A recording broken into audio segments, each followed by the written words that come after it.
सोचो आपको एक परफेक्ट फिट बॉडी चाहिए, पर क्योंकि आप एक बिगिनर हो, आपको नहीं पता इसको अचीव कैसे करना है। अब आपके पास दो ऑप्शन है, या तो आप होम वर्कआउट कर सकते हो या आप एक अच्छा सा जिम ज्वाइन कर सकते हो जहां पर आपको एक्सपर्ट ट्रेनर्स मिलते हैं।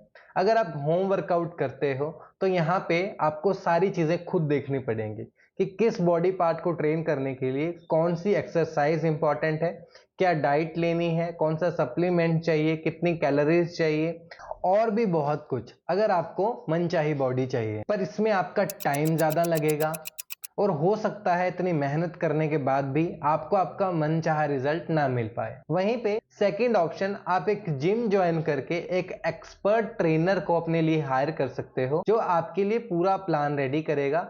आपको कौन सी बॉडी पार्ट के लिए कौन सी एक्सरसाइज इंपॉर्टेंट रहेगी, एब्स के लिए कौन सी एक्सरसाइज इंपॉर्टेंट रहेगी, चेस्ट को ट्रेन करने के लिए कौन सी एक्सरसाइज इंपॉर्टेंट रहेगी, कब क्या डाइट लेनी है, कितनी कैलोरीज लेनी है, क्या सप्लीमेंट आपके लिए जरूरी होंगे, ये सब प्लान आपके लिए रेडी करके देगा आपका एक्सपर्ट ट्रेनर। तो आप एक एक्सपर्ट की एडवाइस के साथ अपने गोल्स को अचीव कर सकते हो, बस आपने उसको अपने गोल्स बताने हैं कि आपने कितने दिनों में इस गोल को अचीव करना है। अब उनकी जिम्मेवारी है आपके उस गोल को अचीव कराना। यही सेम फंडा है म्यूचुअल फंड्स का।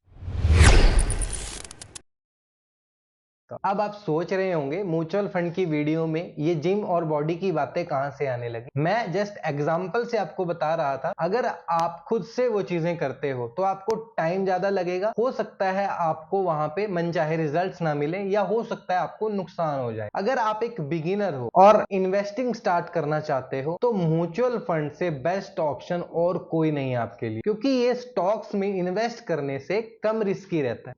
म्यूचुअल फंड दो वर्ड से मिलकर बना हुआ है। म्यूचुअल यानी सबका, फंड यानी पैसा। इसको पूल ऑफ मनी भी बोला जाता है, जहां पर बहुत सारे इन्वेस्टर्स का पैसा इकट्ठा करके एक साथ मार्केट में इन्वेस्ट किया जाता है। म्यूचुअल फंड्स में आपके पैसे को मैनेज करने के लिए एक्सपर्ट फंड मैनेजर्स होते हैं जिनको सालों का एक्सपीरियंस होता है और उनकी रिस्पॉन्सिबिलिटी होती है आपके पैसे को ग्रो करना। जैसा कि मैंने आपको जिम के एग्जांपल से समझाया था कि कैसे एक एक्सपर्ट एडवाइजर आपके गोल्स को अचीव करवा सकता है, ठीक वैसे ही बस आपको एक अच्छा सा म्यूचुअल फंड सेलेक्ट करना है। वहां पर अब आप सारी रिस्पॉन्सिबिलिटी दे देते हो एक एक्सपर्ट फंड मैनेजर को जो आपके पैसे को ग्रो करके देगा। अब जो फंड मैनेजर्स होते हैं, थोड़ा सा आपको बता देता हूं उनका काम क्या रहता है। वो आपके फंड के लिए स्टॉक्स की रिसर्च करते हैं, किस स्टॉक में कितना इन्वेस्ट करना है ये तय करते हैं, एक पोर्टफोलियो रेडी करते हैं और हर स्टॉक और पोर्टफोलियो की क्या परफॉर्मेंस है उस पर नजर रखते हैं, कब किस स्टॉक को बेचना है, किस स्टॉक को रखना है,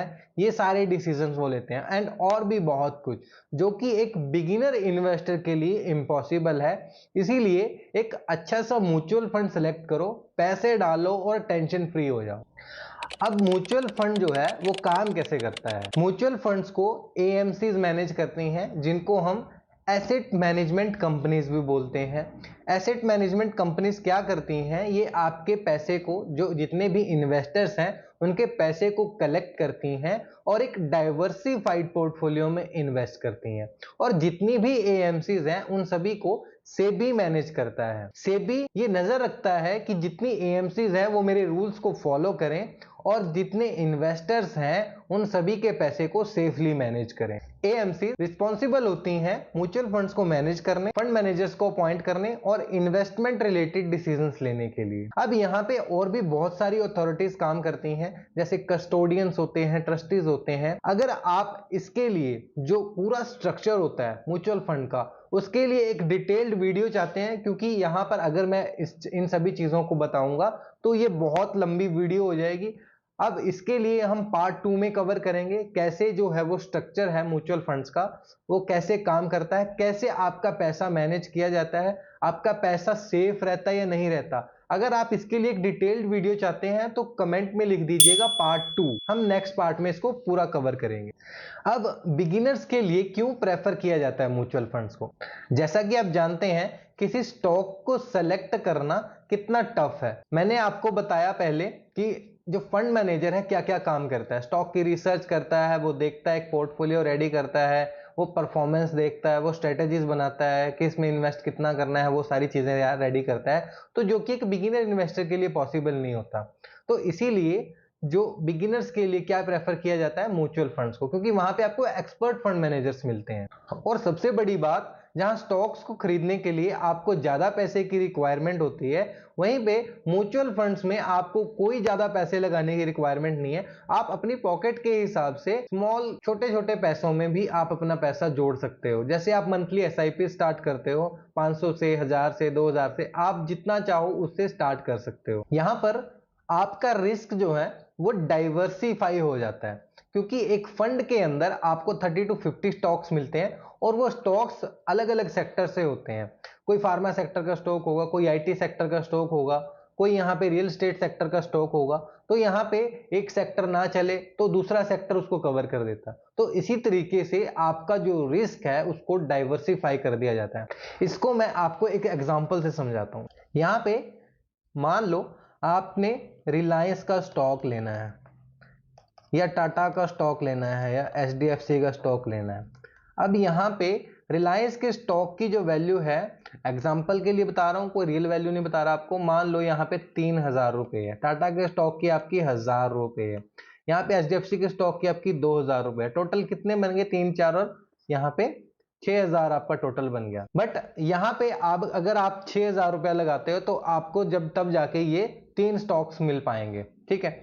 वहीं पे अगर आप एक म्यूचुअल फंड लेते हो जहां पे आपको ये तीनों स्टॉक्स जो हैं वो आपको 500 रुपए की एसआईपी से भी मिल जाएंगे अपने पोर्टफोलियो के अंदर।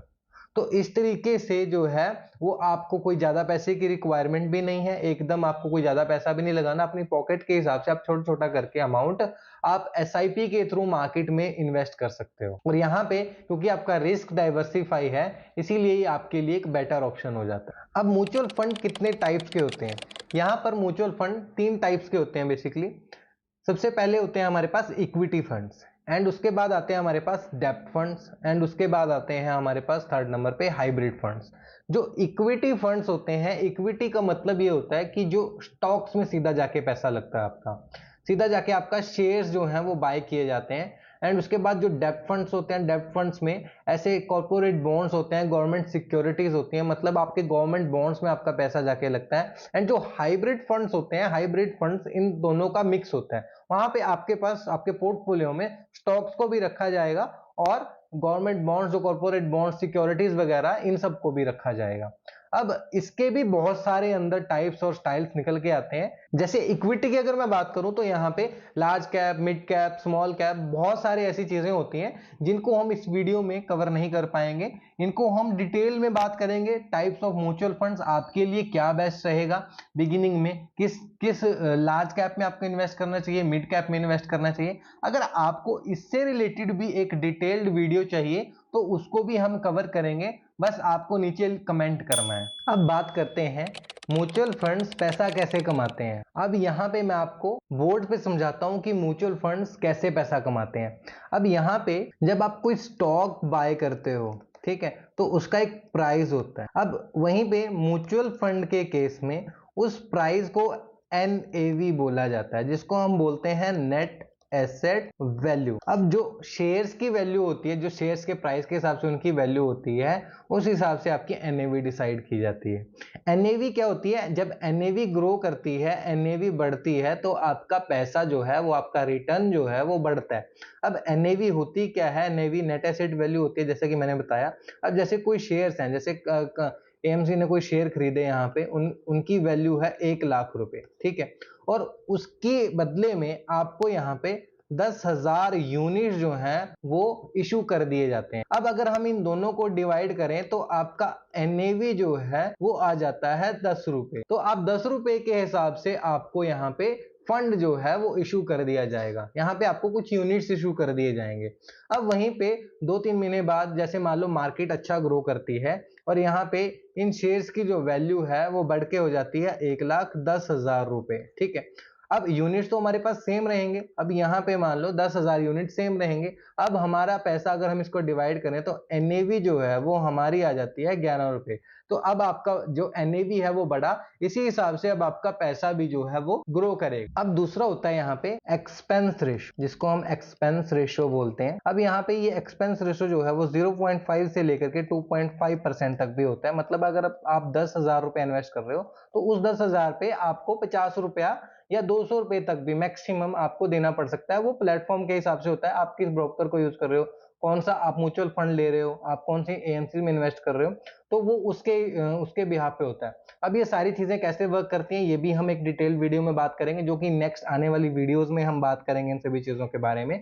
अगर आपको चाहिए तो इस वीडियो पे कम से कम आपको 1000 लाइक्स जो है वो टारगेट मैं रख रहा हूँ आपके। मैं आगे आने वाली वीडियोस में ये सारी चीजें मैं कवर करूंगा। अब एक्सपेंस रेशो में ये सारी चीजें आप जैसे कंपनीज का खर्चा आ जाएगा यहाँ पे, क्योंकि तो कंपनीज हैं उनको भी तो फंड मैनेजर्स जो हैं जिनकी लाखों करोड़ों में सैलरी है उनको पैसे देने हैं वहां पे, तो इसीलिए वो आप जब इन्वेस्ट करते हो तो कुछ आपसे कमीशन के रूप में वो एक्सपेंस रेशो रख लेते हैं यहाँ पे। उसके बाद एक थर्ड टर्म आती है हमारे पास यहाँ पे, एग्जिट लोड। एग्जिट लोड क्या होता है? हर म्यूचुअल फंड चाहता है कि आप लॉन्ग टर्म इन्वेस्टमेंट करो थोड़ी उनके ऊपर, क्योंकि उनको भी टाइम मिले आपके पैसे को ग्रो करने का। ठीक है, क्योंकि मार्केट एक ऐसी चीज है यहाँ पे, अगर आप लॉन्ग टर्म इन्वेस्ट करते हो तभी आपको कुछ बेनिफिट मिलता है यहाँ पे। अब यहाँ पे हो सकता है जैसे कुछ लोगों को कोई इमरजेंसी पड़ गई, कुछ जरूरत पड़ गई और उन्होंने टाइम से पहले अपने पैसे निकाल लिए। अब हो सकता है यहाँ पे जैसे किसी ने यहाँ पे 3 मंथ्स में अपना जो है वो पैसा निकाल लिया। अब जो फंड मैनेजर्स होते हैं, मैंने बताया आपको, वो स्ट्रेटेजीज रेडी करते हैं कि स्टॉक में कब कितना इन्वेस्ट करना है। तो उन्होंने हो सकता है साल के लिए कोई स्ट्रेटेजी बनाई हो और वहां पे एक पोर्टफोलियो रेडी किया हो। बट कुछ लोग अगर यहाँ पे बीच में निकलने लग जाएंगे तो वो जो पोर्टफोलियो है पूरा डिस्टर्ब हो जाएगा और उनको वो स्टॉक्स को बेच करके आपको वो पैसे देने पड़ेंगे। इसीलिए आपको कुछ एग्जिट लोड वहां पे लगाया जाता है। तो म्यूचुअल फंड एक सिंपल और बिगिनर फ्रेंडली तरीका है इन्वेस्टमेंट स्टार्ट करने का। आपको बस थोड़ा सा पेशेंस चाहिए और एक अच्छा सा म्यूचुअल फंड सेलेक्ट करो, बाकी काम करेगा आपका एक्सपर्ट फंड मैनेजर। और याद रखो, ये सिर्फ एक एजुकेशनल कंटेंट है, कोई फाइनेंशियल एडवाइस नहीं है। अगर आपको ये वीडियो अच्छी लगी हो तो लाइक कर दीजिएगा और आने वाली वीडियोस के लिए चैनल को जरूर सब्सक्राइब कर लें और बेल आइकन को प्रेस करना ना भूलें।